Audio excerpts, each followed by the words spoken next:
Donner un indice, moi c'est celui du tailleur de pierre avec Cyril Archambault que l'on voit travailler tout au long de l'émission. Quel talent, quel artisanat d'exception tu nous présentes aujourd'hui. Alors je vais vous parler de restauration à travers une entreprise qui est chargée d'histoire. Alors je vous raconte l'histoire en 2 mots, hein. Enfin en 3, un peu plus. Un peu plus.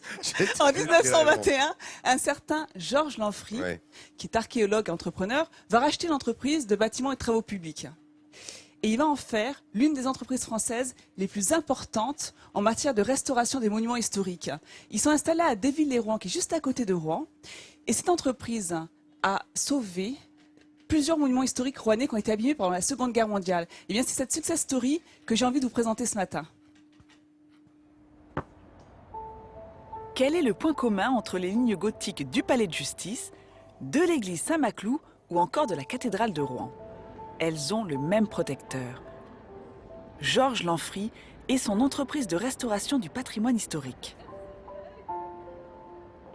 D'ailleurs, l'histoire de la cathédrale est directement liée à celle de cette entreprise familiale. Et cette histoire, Régis la connaît par cœur. Il a fait 45 ans de carrière chez les Lanfry et nous raconte comment ils ont sauvé la cathédrale après les bombardements alliés de 1944.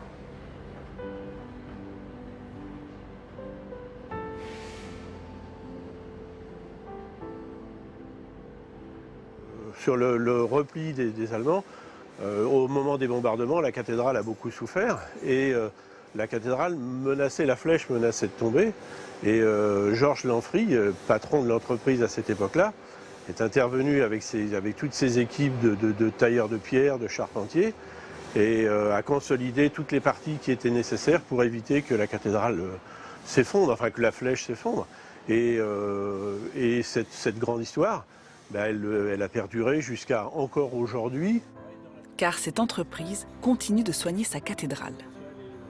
Nous sommes sur la façade nord de l'édifice, devant les nouvelles pierres qui vont remplacer les anciennes.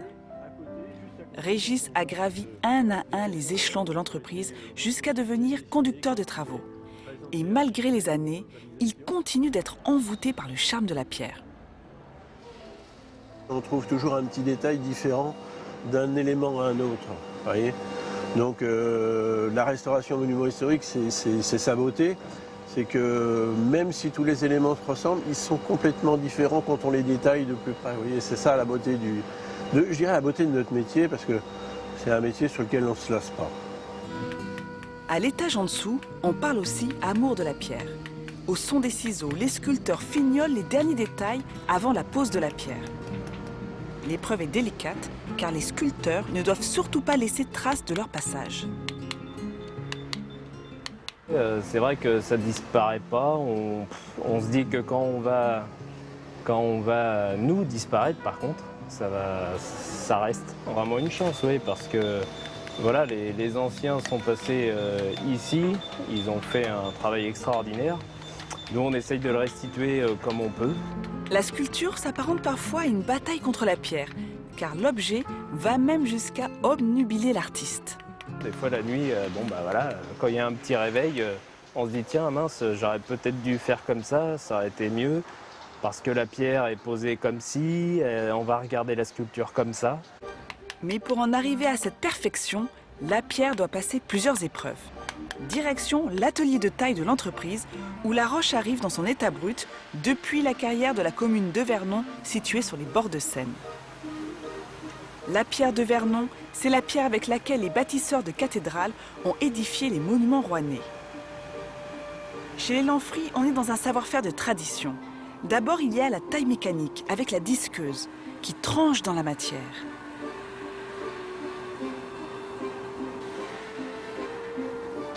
Puis c'est au tour de l'homme de prendre le relais pour lui donner corps.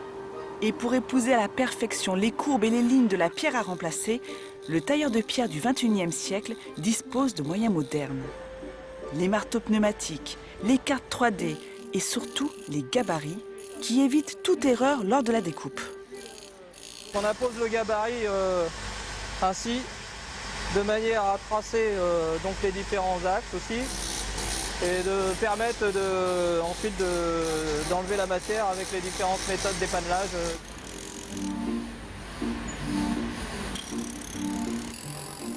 Puis Puis vient le temps du travail d'orfèvre.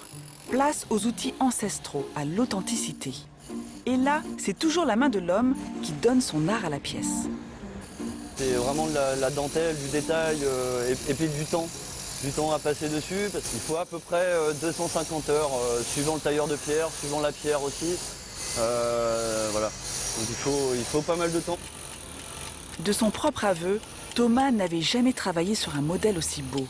Lui qui est né à Rouen, qui avait toujours rêvé de faire carrière au sein de la famille Lanfry, réalise son rêve d'enfant. C'est le plus vieux métier du monde, ça c'est sûr. Avec le bois et puis la pierre, c'est les deux premiers métiers qui sont apparus. Métier et puis essentiel à la vie au départ. Ça.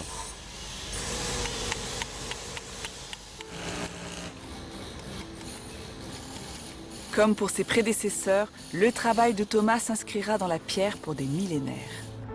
Et quand plus tard, il lèvera les yeux au ciel, il apercevra son travail et il pourra être fier d'avoir rendu à la cathédrale les nouveaux reflets dans lesquels se projette sa beauté minérale.